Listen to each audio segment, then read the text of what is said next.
언젠가 신문을 보니 이런 내용이 실려 있었습니다. 이 세상에서 가장 향기로운 향료는 꽃이나 열매에서 추출되어지는 게 아니고 고래기름에서 추출한 것이라 그렇게 기록해 놨습니다. 그런데 건강한 고래기름에서 얻는 것이 아니라 병든 고래의 기름에서 나온 물질이 최고의 향기로운 향료가 된다는 거죠. 이것을 엠비기스라 그렇게 합니다. 우리에게 잘 알려진 우황은 강심제로 쓰여집니다. 해열과 진정제로 널리 알려져 있습니다. 위급할 때 먹으면 좋다는 이 우황, 여러분 소에서 얻어지는 것도 아시잖아요. 그런데 소에서 얻게 되어지는데 건강한 소가 아닌 병든 소에서 얻어지는 겁니다. 인터넷 검색을 해보면 소의 담낭, 담관에 염증으로 생겨진 결석을 건조시켜 만든 약재라 그렇게 기록을 해놨습니다. 로키산 정상 부근에는 나무가 자랄 수 없고 성장할 수 없는 수목 한계선이 있습니다. 이 선을 넘어가면 어떠한 식물도 자랄 수가 없습니다. 그렇다면 수목 한계선에서 자라고 있는 나무는 매우 열악하고 그러면서 혹독한 환경에서 생사를 넘나들며 생명을 부지하며 자라고 있다는 이야기죠. 그런데 혹독한 비바람을 맞으면서 겨우 웅크리고 있는 이 나무가 명품 바이올린을 만드는 재료로 쓰여지고 있다는 겁니다. 이 나무로 만든 바이올린은 가장 공명이 잘 되는 세계적인 명물로 인정을 받고 있습니다. 인생에서 고난과 시련은 뗄래야 떼어놓을 수 없는 그런 요소입니다.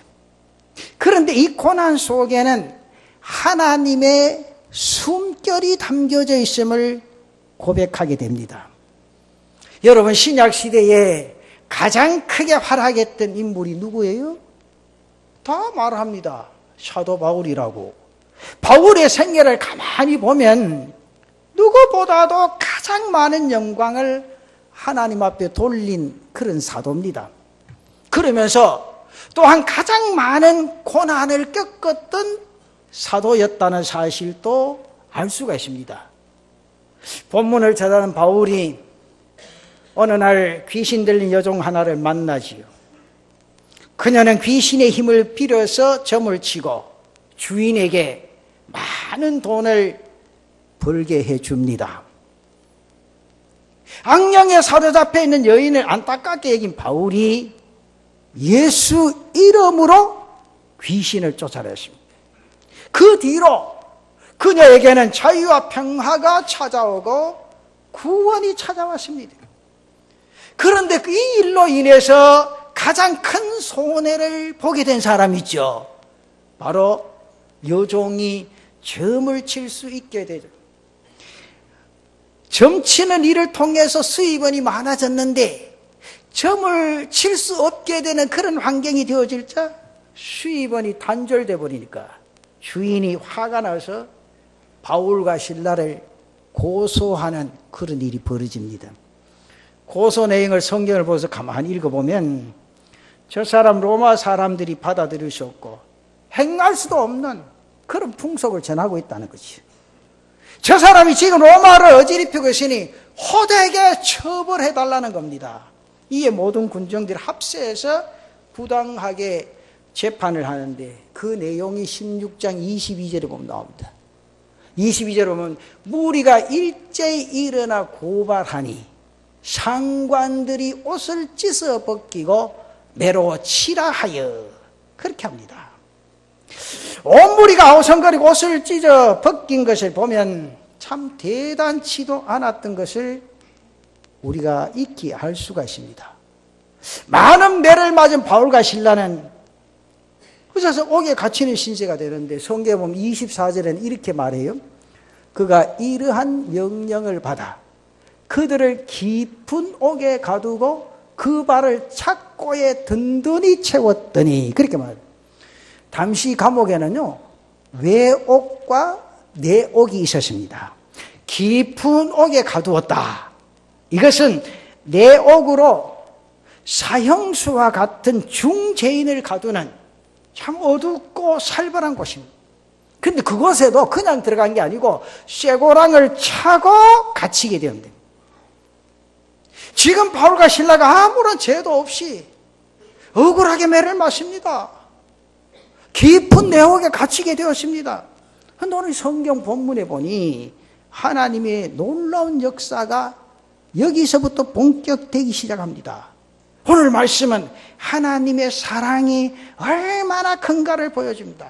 기적의 발단이 그렇지. 오늘 몇 가지 생각해보고 정말 내가 이 땅의 인생의 삶을 살아가면서 내게 주어진 고난이나 환난을 어떻게 헤쳐나가야 될 것인가를 가슴속 깊이 간직하고 바울과 실라 같은 믿음의 역사를 이 땅에서 이루어가는 사랑하는 성도들 되시기를 바랍니다. 그 첫째는 바울과 실라는 어둠 속에서 기도하고 찬송을 부릅니다.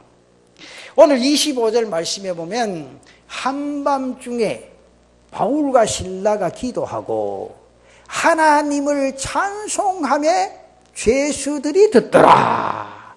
한밤중이라는 말은 시간상의 심야를 의미할 수도 있겠지만 깊은 옥, 어두운 곳에 갇혔던 바울이 시간을 정확하게 알 수 없었다는 사실을 생각한다면 고통과 절망이 극심할 때 그런 의미를 우리가 인지해 볼 수 있고 생각해 볼 수 있습니다.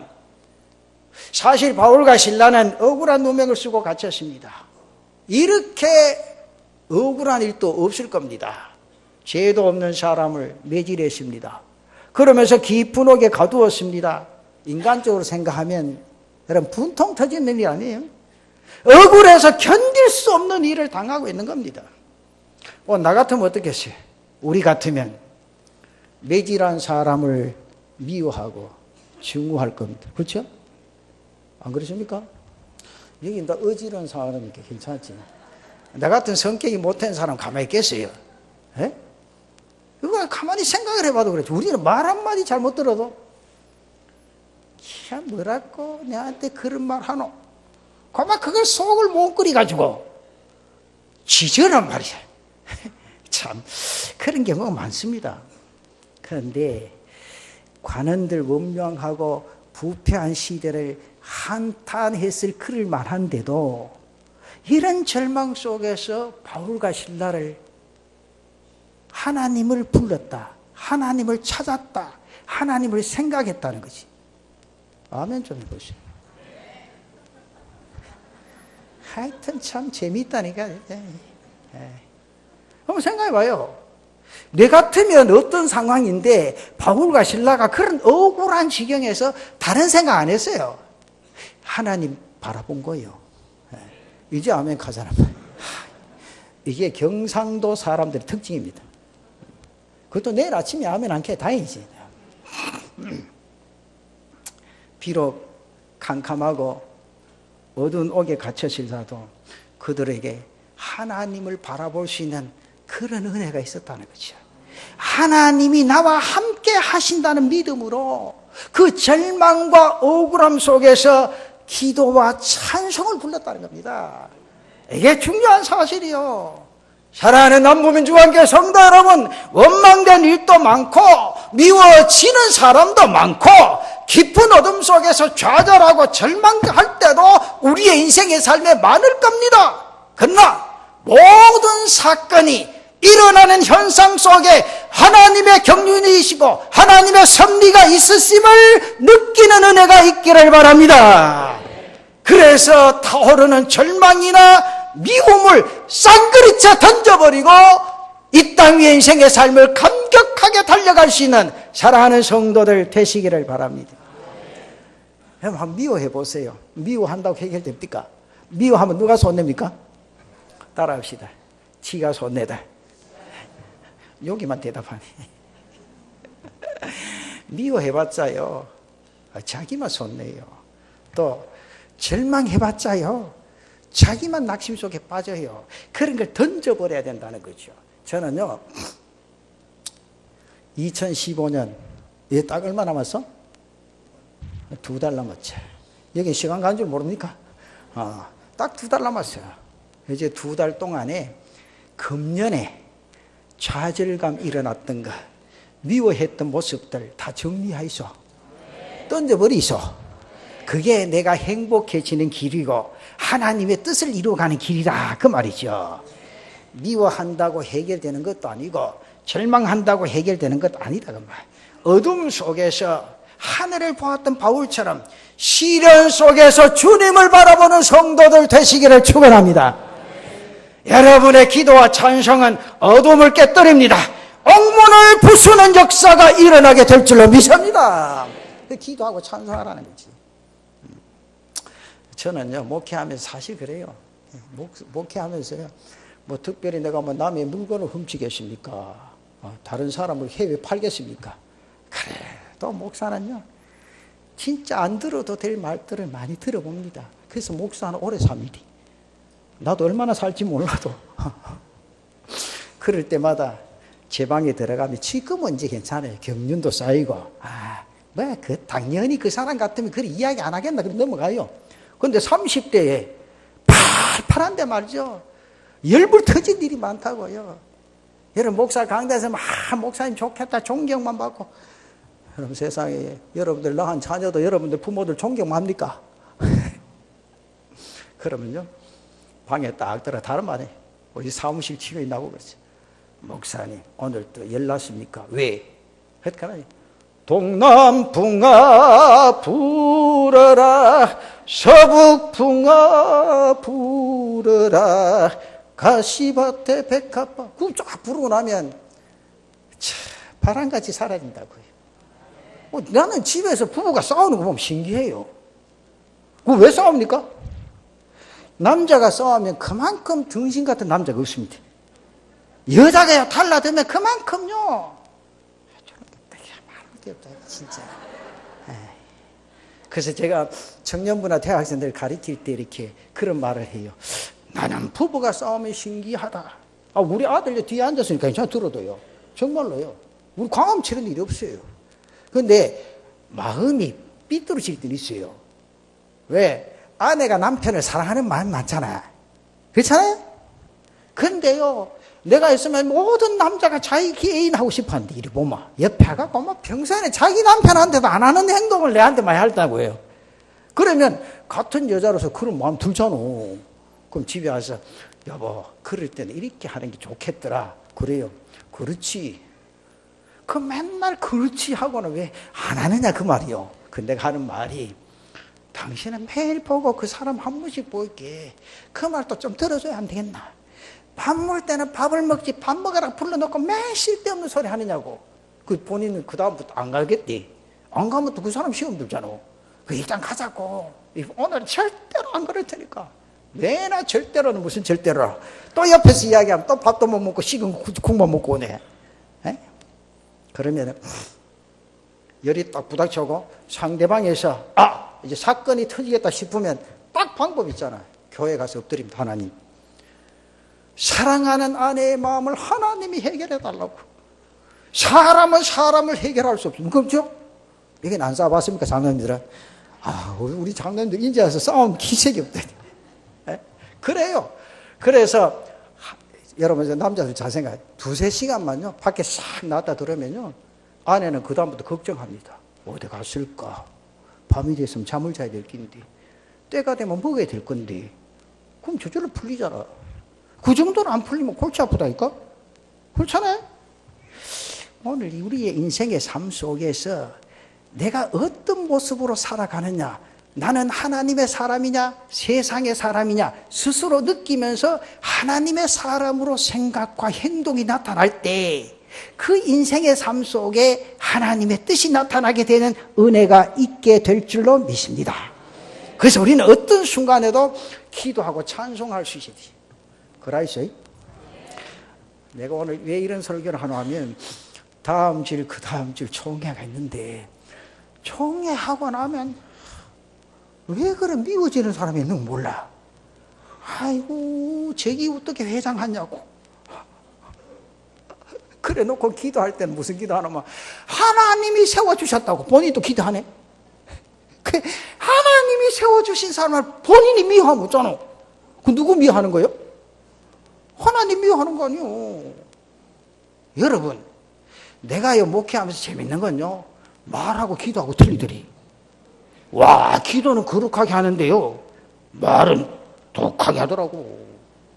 그런데 중요한 것은 말과 기도가 동일할 때 하나님이 그 기도를 들으시고 역사해 주시는 줄로 믿습니다. 여러분 내가 이 교회 와서 남전도회나 여전도회 총회할 때 들어갈 일이 없어. 들어갈 시간도 없고 그렇잖아요. 그런데도 목사님이 이렇게가 우리가 이래 됐다고 그 소리 들으면 주여 감사합니다. 또 1년 연장시켜 주시니 감사합니다. 그러니까 누가 임원이 되든지 감사하게 생각하시고 하나님이 세우신 일꾼들로 바라보고 합심하여 손잡고 하나님의 뜻을 이루어갈 수 있는 귀한 은혜가 있기를 바랍니다. 이 중요한 것은요 어둠 속에서 절망 속에서 낙심할 수밖에 없는 그 상황 속에서 중요한 건 기도하고 찬송했다. 이렇게. 여러분 날마다 삶에 기도와 찬송이 끊이지 않는 성도들 되시기를 바랍니다. 그렇게 할 때 어떤 역사가 일어나시고 두 번째 보면 죄수들을 묶었던 쇠사슬이 풀어지는 역사가 일어났다는 거죠. 여러분 봐 기도하고 찬송하면 모든 문제 해결돼. 내가 한다고 안 돼. 하나님이 기도 속에 찬송 속에 모든 역사가 해결되는 은혜가 있게 될 줄로 믿습니다. 바울과 신라가 깊은 어둠 속에서 찬송을 부르고 있을 때 하나님의 권능이 어둠과 옥문을 흔들기 시작했다. 26절에 보십시오. 이에 갑자기 큰 지진이 나서 옥토가 움직이고 문이 곧 다 열리며 모든 사람의 매인 것이 다 벗어진지라. 할렐루야. 놀라운 것은 모든 사람의 매인 것이 다 벗어진지라. 여기 모든 사람 어디 있습니까? 깊은 옥에 갇힌 죄수들입니다. 아마도 이들은 살인한 사람이나 흉측한 강도짓을 한 중죄인이 틀림없습니다. 어둠 속에서 빛을 볼 수 없고 죄의 형벌을 받아 죽을 수밖에 없는 그런 사람들. 여러분 바울과 신라를 보십시오. 지금 기도와 찬송을 부른 사람은 바울과 신라입니다. 근데 하나님은 그들의 기도를 통해서 아무런 관련도 없는 죄수들의 쇠사슬 착고를 풀어주는 역사를 보이셨다 그 말이죠. 쇠사슬이나 착고가 풀어졌다는 건 무엇을 의미합니까? 저들의 육체는 물론 영혼의 사슬까지 풀어준 자유인이 되어졌다 그 말이에요. 그걸 상징하는 거예요.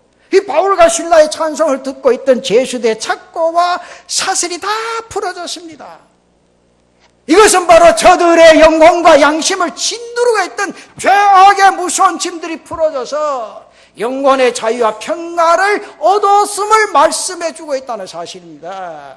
사랑하는 성도 여러분, 바울과 신라의 기도는 옆에 있는 죄수들에게 하나님의 놀라운 은총을 가져다 주게 된 줄로 믿습니다.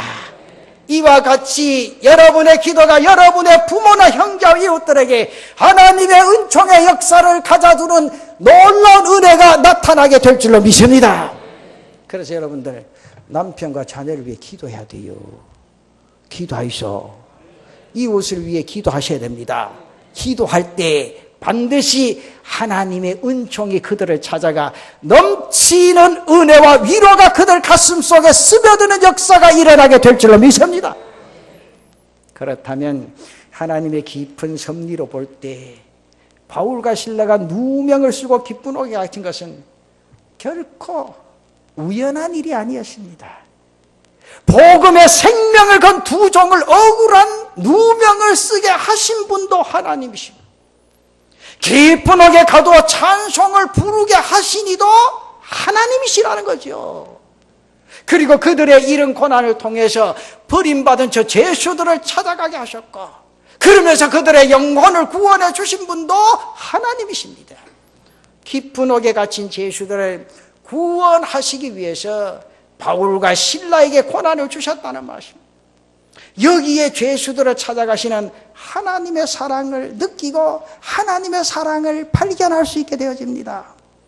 여러분 신약성경 사도행전 27장 이하에 나타난 말씀 보면 바울이 죄인 아닌 죄인이 되어 로마로 후송된 내용이 나옵니다. 아드라무테오라는 배를 타고 276명이 항해를 시작합니다. 그런데 그들의 목적지가 로마였는데 예상하지도 못한 유라굴로라는 무서운 풍랑을 만납니다. 그게 바로 사도행전 27장 20절에 나타납니다. 여러 날 동안 해도 별도 보이지 아니하고 큰 풍랑이 그대로 있음에 구원의 여망마저 없어졌더라. 배도 파손되고 모든 물건을 다 잃어버렸어요. 그런데 구사일생으로 당도한 곳에 멜리데라는 섬이었습니다. 그곳에 토인들이 살고 있었는데 그곳에 복음이 전파되기 시작합니다. 주장 보블리오의 부친이 열병으로 죽어가고 있을 때 바울이 열심히 뜨겁게 기도할 때 그가 고침을 받았습니다. 섬 가운데 다른 병든 사람들이 와서 고침을 받았다고 했습니다.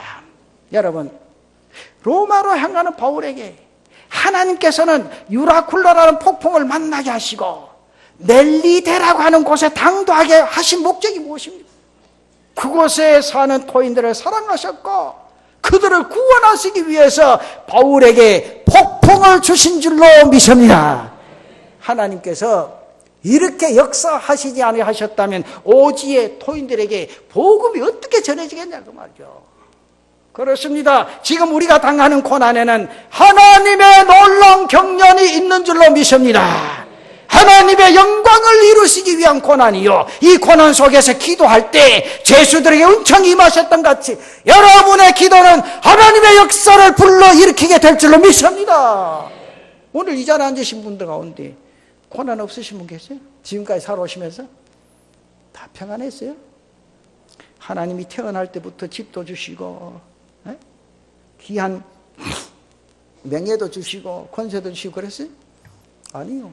성경에는 분명히 말합니다. 너희가 태어날 때 그 순간부터 이 땅 위의 삶은 이마에 땀을 흘려야 먹고 산다. 이 고생하는 존재로, 수고하는 존재로 이 세상에 태어나게 하셨다. 그러면서 너희가 이 땅 위의 인생의 삶을 살아가면서 예수 안에서 믿음을 가져라. 그리고 행함을 통해서 그리스도의 사랑을 나타내라. 왜? 너희는 천국의 백성이 아니냐. 이 땅에서의 잠시 고난을 믿음으로 이겨내고 견뎌라. 거기서 하나님의 섭리가 있고 하나님의 역사가 일어나는 은혜가 있다는 사실이요. 이 삶의 역사를 이루어갈 때 하나님이 우리를 통해서 영광을 받으시는 줄로 믿습니다. 그래요. 고난 없는 사람 없습니다. 제가요 신방해보면요 고난 없는 사람 없습니다. 하루도 끊임없이 기도거리가 생기다. 어떤 분 그래, 목사님 나는 하나님이 택하신 거 안 같아요. 집사님 왜 하시는데 어째 나에게만 매일 이런 고난이 있습니까? 그래요. 근데 그 집사님 딴 거 하지 마. 내일부터 권찰해. 그래요. 목사님 권찰하면 달라지겠습니까? 달라진다. 달라봐. 해봐. 그래서 권찰을 딱 시키고 나보고 그 다음에 같이 대신방 하는데 나보고 하는 말이, 목사님 내가 너무너무 감사해요. 왜 감사한데? 내가 신방해보면 문제 없는 집이 없어요. 그래도 우리는 하나님의 축복 속에 살아요. 근데 속으로 아이고 이제 깨달았는갑다. 깨달았는갑다. 신방해보고요 다른 집 살펴봐요. 다 그래요. 내가 그래 집사님 보고 집사님이 세상에서 당신 남편이 최고다. 목사님이 살아보이소. 내가 뭐한테 사노 같이. 나보고 그래. 목사님 같이 살아보이소. 근데 그렇죠. 내가 어찌 같이 사노? 생각해봐. 다른 남자들 다 봐. 그래도 당신 남편이 제일 좋다고 막. 당신 그렇게 사랑하는 사람 당신 남편밖에 옆집 아저씨 그렇게 사랑하겠나이다. 그랬더만 신방을 하고 목사님 그래요. 남편이 최고요. 그래 사랑해봐. 하나님 이 세상에 수십억 무시마가 있는데 그 가운데 택하고 뽑아서 당신 남편을 세워줬잖아. 당신 성격에 그 남자애 어째 살겠노? 목사님 그거는 취소해 주셔서 뭘? 내 성격이 어떠십니까? 그랬더라고요. 내가 다 그거는요 검찰에서 했기 때문에 그 말 해도 괜찮아. 그러면 삐져가 당겨 갑니다. 그 일부 예배 갔다 갔어요. 지금은 괜찮아요. 그렇잖아요. 뭐 비웃는 기침을 하세요. 정말입니다. 남편 보고 감사히소. 아멘 안 사람이 세 사람이에요. 아내 보고 감사히소. 가만히 생각해보세요. 내 같은 남자를 한평생 밥 해주고 빨래 해주고 그런 여자가 어디 있겠습니까? 내 아내밖에 없습니다. 아멘 좀 하소. 여기 보십시오. 그런 고난 속에서요. 하나님 찾고 하니까 하나님 그런 역사, 자기 한 사람 때문에 많은 사람들이 해방을 얻는 자유함 속에 땅 위의 삶을 살아갈 수 있는 은총을 잊게 됐다는 거예요. 그 예수 믿는 사람 한 곳에 있을 때 주위에 있는 사람이 복 받는 게 하나님의 뜻대로 사는 거예요. 그래 사이소. 그 다음에 세 번째 마지막 결론입니다. 옥을 지키는 간수가 결론이죠. 구원을 얻습니다. 갑자기 옥터가 흔들리죠. 옥문이 열려버렸습니다. 그때 간수가 가만히 생각, 아이고 큰일 났다. 모든 죄수들이 이제 다 탈출한 거 아닌가, 나가버린 거 아닌가. 그 간수가 딱 생각할 때 내가 안 죽고 어찌 살겠노? 그걸 자결하려고 했잖아요. 그때 바울이 소리 지르죠. 28절 말씀에 바울이 크게 소리 질러 이르되 내 몸을 상하지 말라. 우리가 다 여기 있노라. 하나님의 권능 앞에서 들어떨던 간수가 고백을 하죠. 30절에 무슨 고백을 합니까? 그들을 데리고 나가 이르되 선생들이여 내가 어떻게 하여 구원을 받으리까 하거늘. 이때 바울이 대답한다. 31절 말씀에 주 예수를 믿어라. 그리하면 너와 내 집이 구원을 받으리라. 내 집이 구원을 받는 역사가 일어나게 된 줄로 믿습니다. 여러분 이 사건으로 말미암아 간수는 주님을 구주로 영접하게 되고 온 가족이 구원을 받게 되어졌습니다. 그리고 일가족 모두가 성경 뭐라 그랬죠? 뭘 받았다 그랬죠? 세례를 받는 축복을 얻었다는 거죠. 이보다 더 귀한 복이 어디냐고 말이에요. 여기에서 간수가 특별히 구원을 받는 모습이 너무나도 인상적입니다. 사랑하는 성도 여러분, 성경은 간수가 의뢰받는 모습을 아주 상세하게 기록을 해놓습니다. 그 이유는 앞으로 그 간수를 통해서 감옥에 드나드는 많은 죄수들에게 복음을 전하여 구원을 얻게 하는 큰 사명이 바로 그에게 있었기 때문이라 그 말이죠. 여러분 성경에는 기록되어 있지 않습니다만 아마도 이 간수는 죽는 날까지 예수 그리스도의 복음을 죄수들에게 사람들에게 분명히 전했을 겁니다. 이 감옥에서 바울과 실라를 통해서 어떤 놀라운 역사, 하나님의 역사가 일어났는가를 모든 죄수들에게 분명히 일러주고 전파했을 겁니다. 그렇습니다. 오늘 우리에도 간수와 같은 사명이 있습니다. 구원을 받았으니 이 구원의 소식을 모든 사람에게 전하는 사랑하는 성도들 되시기를 축원합니다.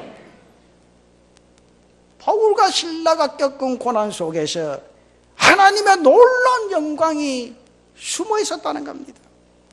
사랑하는 성도 여러분, 고난을 통해서 아름다운 향료가 나옵니다. 우향이 추출되어집니다. 세계적인 바이올린을 만들어줄 수 있는 겁니다. 이와 같이 신앙인의 고난은 하나님의 영광을 만들어내는 줄로 믿으시기를 바랍니다. 그리고 고난 속에서의 기도는 기쁘게 갖춘 죄수들의 결박을 푸는 은총을 선사하게 될 줄로 믿습니다. 기도하는 성도들 되시기를 바랍니다. 내게 주어진 고난, 괴로움은 하나님의 영광을 이루시기 위함이라는 사실을 인지하시고 고난 속에 승리하고 기도와 찬송으로 땅 위의 삶을 감격하게 달려가는 사랑하는 성도들 되시기를 바랍니다.